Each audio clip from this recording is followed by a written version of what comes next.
আসসালামু আলাইকুম দর্শক বন্ধুরা, আজকের গল্পটা শুরু করছি একেবারে বাস্তব একটা অনুভূতি দিয়ে। কিছু মানুষের কপালে যেন সুখ লিখাই থাকে না। মায়া ঠিক তেমনই একটা চরিত্র।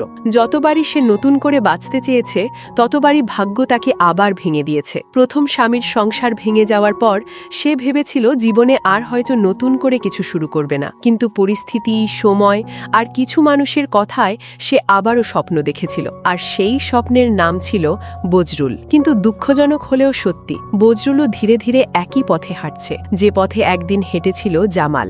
অন্ধ বিশ্বাস, ভুল মানুষকে বিশ্বাস করা, আর নিজের সবচেয়ে কাছের মানুষটাকেই সন্দেহ করা, এটাই যেন এখন বজরুলের সবচেয়ে বড় দুর্বলতা। চলুন একটু ফিরে যাই ৩২ নম্বর পর্বের ঘটনায়। শুরুর দিকেই আমরা দেখতে পাই জামালের সৎ ভাইকে পুলিশ গ্রেফতার করে থানায় নিয়ে যায়। এই ঘটনায় পুরো পরিবারে একটা অস্থিরতা তৈরি হয়। বিশেষ করে জামালের সৎমা এটা কিছুতেই মেনে নিতে পারে না। তার ধারণা সবকিছুর পেছনে জামালের হাত আছে। যদিও বাস্তবতা ভিন্ন, কিন্তু সন্দেহ আর রাগ মানুষকে অন্ধ করে দেয়। এদিকে গল্পের সবচেয়ে কষ্টের অংশ, মায়ার সংসার আবারও ভেঙে যাবার পথে। বজরুল মায়াকে একটা সুযোগ দিয়েছিল।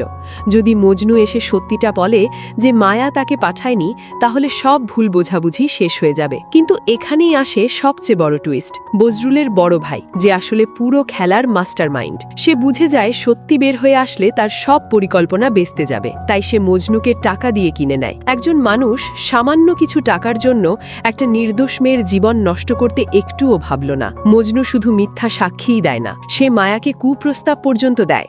আর মায়া যখন সেই প্রস্তাবে রাজি হয় না, তখন সে আরও ক্ষিপ্ত হয়ে ওঠে এবং পুরোপুরি উঠে পড়ে লাগে এই সংসারটা ভাঙার জন্য। অন্যদিকে বজরুল, সে না খুঁজে সত্য, না শুনে মায়ার কথা, একতরফা সিদ্ধান্ত নিয়ে ফেলে। সে ঠিক করে সে মায়াকে ডিভোর্স দিবে। এখন প্রশ্ন হলো, এটাই কি তার জীবনের সবচেয়ে বড় ভুল হতে যাচ্ছে?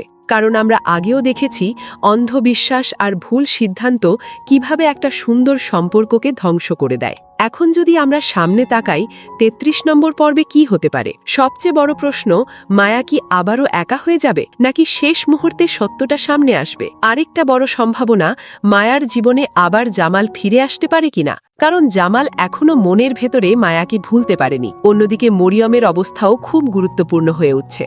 সে কি জামালের পাশে থাকবে, নাকি নতুন কোনো সিদ্ধান্ত নেবে? সব মিলিয়ে গল্পটা এখন এক জটিল মোড়ে দাঁড়িয়ে আছে, যেখানে প্রতিটা চরিত্রের একটা সিদ্ধান্ত পুরো কাহিনীকে অন্যদিকে ঘুরিয়ে দিতে পারে। এখন বলি ৩৩ নম্বর পর্বটি কবে আসছে। আগামী শুক্রবার দুপুর ৩টে আপনারা দেখতে পারবেন এই বহুল প্রতীক্ষিত পর্বটি। তবে যদি ওই সময় অন্য কোনো ড্রামা সিরিজ থাকে, তাহলে ৩:৩০ রিলিজ হতে পারে। সবচেয়ে আগে দেখতে চাইলে চ্যানেলটি সাবস্ক্রাইব করে নোটিফিকেশন অন করে রাখা খুবই জরুরি, কারণ এই পর্বে এমন কিছু ঘটনা ঘটতে পারে যা পুরো গল্পের গতিপথই বদলে দিতে পারে। শেষে একটা কথা, মায়ার জীবন কি শুধু কষ্টেই ভরা থাকবে, নাকি এবার সত্যি সত্যি তার জীবনে আসবে একটু সুখ?